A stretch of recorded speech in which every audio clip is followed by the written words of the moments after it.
हम गोधरा में हैं, जिस गोधरा के बाद से गुजरात ही नहीं हिंदुस्तान की राजनीति भी बदल गई है।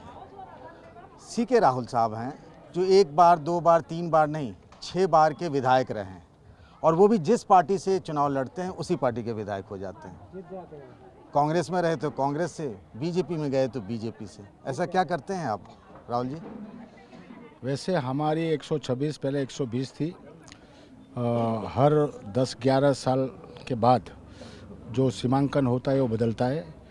वैसे 2 दफ़ा हमारा सीमांकन बदल चुका है। वैसे पहले जनता दल में थे, फिर बाद में कांग्रेस में, फिर बाद में बीच में बीजेपी में आए, फिर बाद में लास्ट में भी बीजेपी में आए।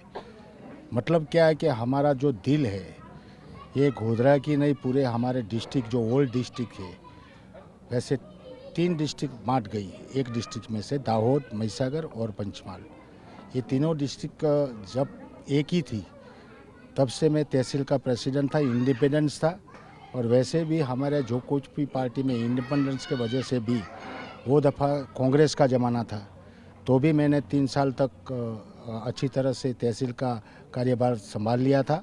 और फिर 5 बरस भी पुरानी होने के पहले 19 में जनता दल का चुनाव आया। 6 मास पहले हमारे लीडर जनता दल के थे तो उन्होंने बोल दिया कि आपको ये 126-120 गोधरा से आपको खड़ा करने का है और ये यहाँ से लड़ने का है। इसके वजह से 1990 में जनता दल से पहला उम्मीदवार में हुआ। 92 में वहाँ से निकल गया। बाई इलेक्शन चिमन भाई की थी, लेकिन हमारे गांव वालों का काम नहीं होता, जैसे रोड रास्ता है, पुलिया है, इनके बारे में थोड़ा हमको खेद हुआ। वैसे मेरे को मिनिस्टर बनाया था, सिविल सप्लाई वाटर सप्लाई मेरे को डिपार्टमेंट दिया गया था तो भी मैंने इस्तीफा दिया था वैसे मिनिस्टर पद से और विधायक पद से। मैं फिर बाद में ज्वाइंट हुआ बीजेपी में और बीजेपी में बाई इलेक्शन मेरे को डायरेक्ट टिकट दिया। बीजेपी में बाई इलेक्शन में भी चुनाव में जीता। फिर था लगातार वैसे जो चुनाव आता इसमें हमको डायरेक्टली इनडायरेक्टली काम के वजह से और हमारा जो नेचर है, ये छोटे लोग होते, बड़े लोग होते, मीडियम लोग होते, इनके साथ मिलजुल के हम जिस पार्टी में था अभी भी इस पार्टी में है तो पूरा 5 साल में आप नहीं मानो इतनी हमने गवर्नमेंट से ग्रांट यहाँ हमारे मत विस्तार में। राहुल जी, जब तक नरेंद्र मोदी यहाँ के चीफ मिनिस्टर थे तो आप बीजेपी में नहीं थे। वो जब प्राइम मिनिस्टर बन के चले गए तो आप बीजेपी में चले आए। वो समय की बात है।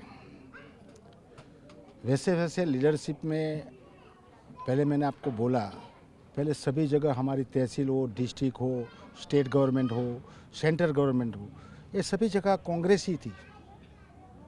तो भी हमारे यहाँ के लोगों ने बताया, हम पहले इंडिपेंडेंस से हमारा पॉलिटिक्स शुरू किया था, फिर बाद में जनता दल से, फिर बाद में बीजेपी में से बाई इलेक्शन। इसका मतलब कि पूरे जब यहाँ उपाधियाँ हैं, यानी कि पूरग्रस्त की बात हो चाहे दुष्काल की बात हो, तो सभी के साथ, सभी एरिया के साथ जो लोग हैं इनके साथ उनकी कठिनाई जो है ये हम दूर करने का वो टाइम भी हमने बहुत ज़्यादा प्रयत्न किया था।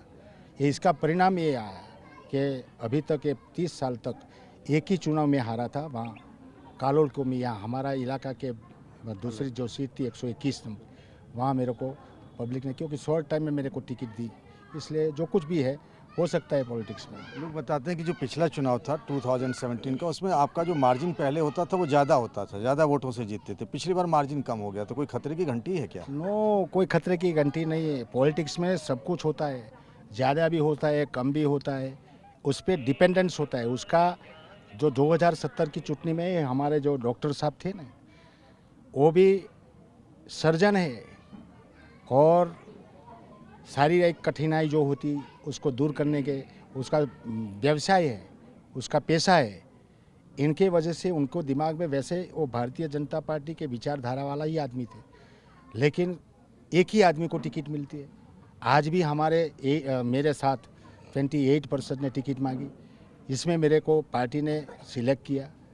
ये हमारे गुणदोष और पार्टी के बारे में ये 5 साल में हम सभी कार्य करनी, मैंने बोला कि निचले से मीडियम तक से हायर तक के हमारे पदाधिकारी जो चाहे कार्यकर हो, इनके साथ मिलजुल के ये 5 साल में इतना बढ़िया काम किया कि हमारे 30 साल में जो काम नहीं हुआ था, वैसे हेल्थ का हो, चाहे इरिगेशन का हो, चाहे रोड रास्ता का हो, वो इतने ये 5 बरस में 1600 करोड़ रुपीस सरकार के विविध खाताओं के मार्फत हमने यहाँ हमारे मत विभाग में डाली और ये 70% काम तो हो गया, 30% काम जो बाकी है उसके टेंडर की वजह से जो प्रक्रिया बाकी है वो सब कुछ अब चल रही है। इलेक्शन के बाद ये सब जो रिमेनिंग इरिगेशन के प्रोजेक्ट के बारे में हो, चाहे पुलिया के प्रोजेक्ट के बारे में हो, चाहे फ्लाईओवर का बात है, वो भी सब कुछ तय हो गया है। फिर ये इलेक्शन के बाद ये काम सब अभी मैंने देखा मंच से आप सवनों साथ सवनों विकास की बात कर रहे थे, तो आपकी स्कीम ऑफ थिंग्स में जो आपके बारे में देश में लोग अभी सब जानना चाहते हैं, वो आपके एक बयान को लेके जानना चाहते हैं, जिसमें जो कुछ लोग छूटे थे दोषी बिल्किस बानो के, उसमें आपने कह दिया कि वो संस्कारी हैं, आप बोर्ड के मेंबर थे। उस बात को लेके बहुत सब लोग आपको जानने लगे हैं, सब यूट्यूब पे गूगल में आपको ढूंढते हैं, सीके राहुल कौन है, क्या कहें। ये विवाद कैसे हो गया ये? देखिए, जो बनाव बनता है इसमें हर एक पॉलिटिशियन वो उसकी प्रेजेंट नहीं होती है। वैसे अनुमान से भी हो सकता है, वैसे अनुमान से हम जांच कर सकते हैं कि इसके बारे में ऐसा हो सकता है, लेकिन जो सज्जन लोग हैं सज्जन ही रहेगा। और वैसे भी आज भी मैं बोलता हूँ कि पार्टी के सभी पार्टियों के बारे में जो लोग वर्कर है उसका पार्टी का नाम रोशन होता है। वैसे हमारे मोदी साहब यहाँ सीएम रह चुके, इसने अच्छा गुजरात में किया, तो ये इसका इफेक्ट जो है हमारे पड़ोस स्टेट है, राजस्थान है, मध्य प्रदेश है, उत्तर प्रदेश है, ये सब मिला के सब बहुमति आई और 2014 में बहुमति के वजह से वो देश के प्रधानमंत्री बने। मैं फिर उसी बात पे आऊँगा कि आपको अपने उस बयान को पछतावा है या आपसे गलती हो गई, ऐसा आपको लगता है आपने जो कहा? देखिए, अभी इस बात के बारे में आप मेरे सामने ये प्रश्न आप उलझा रहे हैं। नहीं मैं उलझा नहीं रहा, मैं तो आपसे पूछ रहा तो हूँ। सुनिए, ये सुप्रीम कोर्ट ने जो कुछ डिसीजन उसका फाइनलाइज है, हम कोर्ट के क्रिटिसाइज में हम कभी पढ़ते नहीं। ये जो कुछ भी था इसका जजमेंट सुप्रीम कोर्ट ने दे दिया। सुप्रीम कोर्ट सर्वोपरि, इसमें हम आगे कुछ नहीं कर सकते।